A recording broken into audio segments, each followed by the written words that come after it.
जय हिंद दोस्तों, स्वागत है आपका आपके YouTube चैनल दीपावली में। 23 मार्च 1931 एक ऐसे ऐतिहासिक दिन के रूप में जाना जाता है जब 3 नौजवान अपने देश के लिए फांसी के तख्ते पर हंसते हंसते चढ़ गए थे। भगत सिंह, राजगुरु और सुखदेव तीनों देशभक्तों को ब्रिटिश सरकार द्वारा राजकीय हत्या के आरोप में फांसी की सजा दे दी जाती है। यह वह समय था जब गांधी जी एवं उनके अनुयायी देश को आज़ाद कराने के लिए जी तोड़ मेहनत कर रहे थे। गांधी का नाम भारत देश के अलावा पूरी ब्रिटिश सरकार भी जानती थी। ऐसे में ऐसे देशभक्त को फांसी की सजा हुई जो देश की आज़ादी को अपनी दुल्हन बोलता था। एक महान नेता गांधी जी के होते हुए भी यह फांसी क्यों हुई? गांधी जी भगत सिंह की फांसी को क्या रोक सकते थे? भगत सिंह की फांसी में गांधी जी का क्या रोल था? इन सभी सवालों के जवाब आपको इस वीडियो में मिलेगा। हम आगे बढ़ें इसके पहले अगर आपने हमारा चैनल अभी तक सब्सक्राइब नहीं किया है तो जल्दी से इसे सब्सक्राइब कर लें और बेल आइकन को प्रेस करें सो दैट जैसे ही मैं नया वीडियो अपलोड करूं आपको नोटिफिकेशन मिल जाए। गांधी जी ने भगत सिंह की फांसी क्यों नहीं रोकी, इसके बारे में जानने के पहले भगत सिंह का क्रांतिकारी जीवन जानते हैं। 1920 में गांधी जी द्वारा शुरू किए गए असहयोग आंदोलन में भगत सिंह ने बढ़ चढ़कर हिस्सा लिया। उन्होंने ब्रिटिश सरकार द्वारा प्रेषित पुस्तकों, कपड़ों और अन्य सामानों को नष्ट कर खुले तौर पर अंग्रेजों को चुनौती दी थी। 1922 में जब असहयोग आंदोलन तेजी से भारत देश में बढ़ रहा था, तभी फरवरी 1922 में उत्तर प्रदेश के चौरी चौरा नामक जगह में कुछ लोगों ने एक पुलिस चौकी को आग लगा दी, जिसमें 22 पुलिस जिंदा मर गए। इस उग्रवादी घटना के बाद गांधी जी ने इसके लिए दुख प्रकट किया और कहा, हिंसा के कारण ये सब हुआ है, जिससे अब असहयोग आंदोलन आगे नहीं बढ़ाया जाएगा। उनकी इस बात से कई भारतीय नाराज हुए। भगत सिंह भी गांधी के इस फैसले के खिलाफ थे। तत्पश्चात भगत सिंह ने पहली बार गांधी विचारधारा को छोड़ क्रांतिकारी आंदोलन का हिस्सा बन गए। इस समय कांग्रेस 2 हिस्सों में बट चुकी थी। एक वो जो गांधी विचारधारा को मानकर अहिंसा के साथ स्वतंत्रता मांग रही थी और एक वो जो हिंसा में विश्वास रखती थी। लेकिन तख्त तब बदला जब गरम क्रांतिकारी दल में से कुछ लोग अपने आप को बचाने के लिए पुलिस की तरफ से गवाह बन गए। जहां उन्होंने इस दल की सारी जानकारी पुलिस को बता दी, उन्होंने सैंडर्स को गोली मारने वालों में भगत सिंह एवं सुखदेव का नाम भी बता दिया, जिसके बाद भगत सिंह, सुखदेव और राजगुरु के खिलाफ हत्या का मामला भी दर्ज हो गया। सैंडर्स हत्याकांड जो लाला लाजपत राय की मौत का बदला था, इसके बाद उन पर कार्यवाही शुरू हो गई, जिस दौरान भगत सिंह को जेल में अपने साथियों से अलग दूसरी जगह भेज दिया गया। कुछ समय पश्चात अदालत में कार्यवाही शुरू हुई और एक तरफा केस में 1930 को फाइनल फैसला सुना दिया गया, जिसमें भगत सिंह, राजगुरु और सुखदेव को सैंडर्स को मारने के जुल्म में 23 मार्च 1931 को फांसी की सजा सुना दी गई। अब जानते हैं गांधी जी का क्या रोल था भगत सिंह की फांसी में। ब्रिटिश सरकार ने 23 मार्च के तड़के भगत सिंह एवं 2 अन्य क्रांतिकारियों को फांसी की सजा दे दी। इनके पार्थिव शरीर को अंग्रेज सरकार ने इनके घर वालों को भी नहीं दिया और खुद जेल परिसर से निकालकर उनके पार्थिव शरीर को अग्नि दे दी। कई लोगों का मानना यह है कि गांधी जी भगत सिंह की फांसी रोक सकते थे, लेकिन उन्होंने ऐसा नहीं किया। इस बात पर कितनी सच्चाई है ये तो आज तक साबित नहीं हो पाया है, लेकिन आज हम आपको भगत सिंह की फांसी के समय की कुछ बातों को यहाँ गहराइयों से बताने की कोशिश करेंगे। भगत सिंह की फांसी के लगभग 1 महीने पूर्व 18 फरवरी को गांधी जी ने उस समय के जनरल गवर्नर वायसराय को भगत सिंह की फांसी की सजा टालने के लिए एक पत्र लिखा। वायसराय ने गांधी जी की इस मांग का स्वागत भी किया और कहा, फांसी को कुछ समय तक टाला जा सकता है, लेकिन उसे उम्र कैद में बदलना मुश्किल है। इस मुद्दे पर लोगों का कहना है कि गांधी जी ने अपनी चिट्ठी में इस बात को प्रभावशाली ढंग से नहीं कहा। वे चाहते तो ब्रिटिश सरकार पर दबाव डाल सकते थे। इस मुद्दे को लेकर यह भी कहा जाता है कि गांधी जी ने फांसी को कुछ समय टालने की बात इसलिए कही थी क्योंकि गांधी इरविन समझौता 5 मार्च को होने वाला था, जिसमें आम लोगों की सहमति भी जरूरी थी। 5 मार्च के पहले अगर फांसी होती तो लोगों में और आक्रोश बढ़ जाता और आम जनता गांधी जी का साथ उस समझौते में नहीं देती। गांधी जी ऐसा नहीं चाहते थे।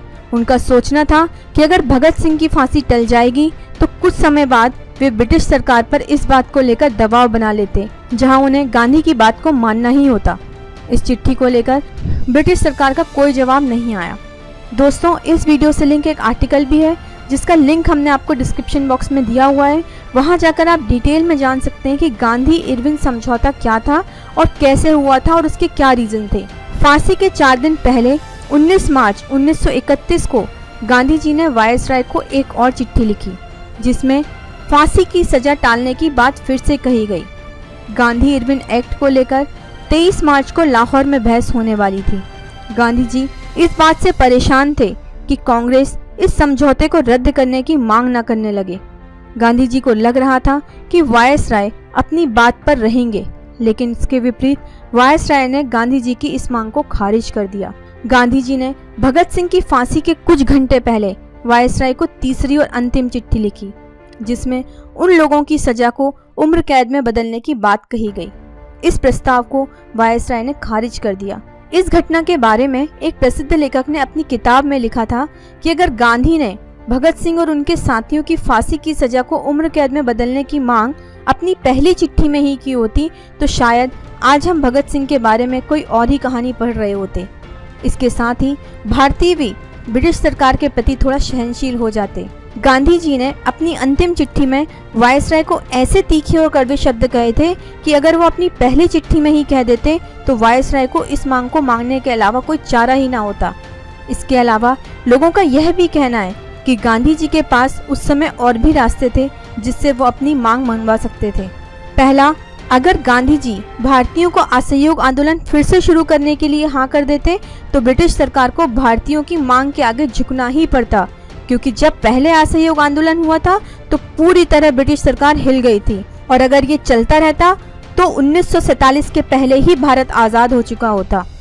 दूसरा, गांधी जी ब्रिटिश को गांधी इरविन समझौते को तोड़ने की बात भी कह सकते थे तो शायद वायसराय उनकी बात मान लेते, लेकिन गांधी जी इस समझौते को लेकर बहुत सजग थे। वे किसी भी कीमत पर इस समझौते को रद्द होना नहीं देखना चाहते थे। भगत सिंह की फांसी रुकवाने का एक और तरीका था। उस समय भगत सिंह और उनके साथियों की फांसी रोकने का अधिकार 2 लोगों के हाथ में था, एक जनरल गवर्नर वायसराय, दूसरा पंजाब गवर्नर। वायसराय के अलावा पंजाब गवर्नर भी भगत सिंह की फांसी के फैसले को बदल सकते थे, लेकिन कुछ समय पूर्व ही उनके ऊपर जानलेवा हमला हुआ था जहां क्रांतिकारियों ने एक सभा पर उन पर 6 गोलियां चला दी थीं, जिनमें से 2 उन्हें लगी थी लेकिन फिर भी वे बच गए। इस घटना के बाद सिविल सेवा और पुलिस अधिकारियों ने वायसराय पर इस मामले से दूर रहने और भगत सिंह की फांसी को ना टालने के लिए दबाव शुरू कर दिया था। इस बात को अगर अच्छे से समझा जाए तो ऐसा नहीं था कि गांधी के दबाव में वायसराय कोई फैसला ले लेते, क्योंकि उनके ऊपर ब्रिटिश सरकार के बाकी अधिकारियों का भी दबाव था। लेकिन ये भी कहना गलत नहीं है कि गांधी जी ने वायसराय से इतनी सख्ती से बात नहीं की और ना ही अपनी मांग इतनी प्रबलता के साथ रखी। भगत सिंह की मृत्यु के बाद उनके मेमोरियल के उद्घाटन के लिए गांधी जी को बुलाया गया, लेकिन उन्होंने यह कहते मना कर दिया कि मैं किसी भी ऐसे व्यक्ति के स्मारक का उद्घाटन नहीं करना चाहूंगा जिसके विचारों से मैं सहमत नहीं हूँ। भगत सिंह की फांसी के बाद अगर लोगों की प्रतिक्रिया की बात की जाए तो गांधी इरविन समझौते में यह तय हुआ था कि राजनीतिक बंदियों को रिहा कर दिया जाएगा, लेकिन इस समझौते में भगत सिंह को नहीं छोड़ने की बात हुई क्योंकि उन पर राजकीय हत्या का आरोप लगा था। इसी बात से उन दिनों विवाद छिड़ गया था। सभी का कहना था जब भगत सिंह और बाकी क्रांतिकारियों को फांसी हो रही थी तो इस समय ब्रिटिश सरकार के साथ समझौता क्यों किया जा रहा है। इस बात को लेकर देश में जगह जगह गांधी जी के खिलाफ प्रदर्शन होने लगे। संप्रदायी लोग सभा में गांधी जी के खिलाफ प्रदर्शन करने लगे थे। सभी का यह कहना था कि गांधी जी को ब्रिटिश सरकार के सामने प्रस्ताव रखना था कि अगर भगत सिंह की फांसी माफ नहीं होती तो समझौता नहीं होगा।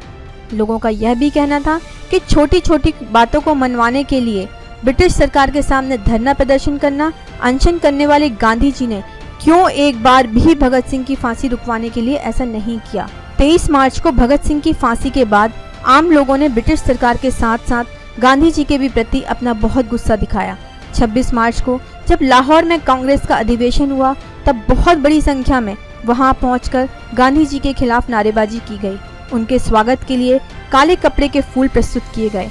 गांधी जी ने इस बात को सकारात्मक तरीके से लेते हुए कहा कि यह जनता की गहरी व्यथा है जो बाहर आ रही है। देखा जाए तो कांग्रेस के कई नेता जैसे सुभाष चंद्र बोस गांधी इरविन एक्ट का विरोध किया, इन सभी का मानना था कि अगर ब्रिटिश भगत सिंह की फांसी नहीं टाल रही तो उनके साथ किसी भी तरह का समझौता नहीं करना चाहिए। इसके विपरीत कांग्रेस कमेटी इन बातों में गांधी जी के साथ खड़ी रही। गांधी जी ने इस विषय में अपनी प्रतिक्रिया भी दी थी। उन्होंने कहा, भगत सिंह के बलिदान की वो सराहना करते हैं, लेकिन भारत की आज़ादी के लिए एक ऐसा रास्ता चाहिए जिसमें दूसरों को बिना कष्ट दिए अपने आप को न्यौछावर कर दो। ब्रिटिश सरकार उकसाने का काम कर रही थी, जिसे समझते हुए देशवासियों को समझदारी से निर्णय लेना चाहिए। समझौते में फांसी को रोकने की कोई शर्त नहीं है, इसलिए इसे रोकना औचित्य नहीं है। सवाल यह भी उठता है कि भगत सिंह की फांसी को लेकर गांधी जी के नाम को खराब करना भगत सिंह के लिए प्रेम को दर्शाता है या गांधी जी के लिए ईर्ष्या को। गांधी विरोधी अक्सर भगत सिंह के नाम को प्रतीक बनाकर इस मुद्दे को गांधी जी के खिलाफ उपयोग करते हैं। इन सभी बातों से हटकर भगत सिंह की फांसी का मुख्य कारण जानना चाहें तो सैंडर्स हत्याकांड था, जहां उनके साथियों की गलती की वजह से सैंडर्स की मृत्यु हुई थी। इस हत्याकांड में भगत सिंह के कई साथी क्रांतिकारियों ने राजकीय गवाह बनकर उनके खिलाफ गवाही दी थी, जिसमें मुख्य जय गोपाल थे। लेकिन आज भी जब भगत सिंह के मुद्दे पर बात होती है तो इन गवाहों का नाम नहीं लिया जाता जो भगत सिंह की फांसी के मुख्य कारण थे, क्योंकि इनसे कोई राजनीतिक फायदा नहीं होता। फिर से मैं आपको एक बार बताना चाहूँगी कि अगर आप जानना चाहते हैं कि गांधी इरविन समझौता क्या था, तो उसके लिए मैंने आपको डिस्क्रिप्शन बॉक्स में एक लिंक दी हुई है। उस लिंक में जाकर के आप डिटेल में जान सकते हैं कि गांधी इरविन समझौता क्या था। सो दोस्तों, ये था पूरा कि गांधी जी ने भगत सिंह की फांसी क्यों नहीं रोकी। हम में से कोई भी उस समय प्रेजेंट नहीं था, बट जो इतिहास कहता है तो बहुत सारी चीज़ें ऐसी हैं जो शायद राजनीतिक कारणों से कुछ और ही प्रदर्शित हुई हैं। गांधी जी ने भगत सिंह की फांसी क्यों नहीं रोकी, इसमें आपके क्या विचार हैं, कमेंट बॉक्स में लिखकर ज़रूर बताएं। इस वीडियो को लाइक करें, शेयर करें और हमारे चैनल को सब्सक्राइब करें।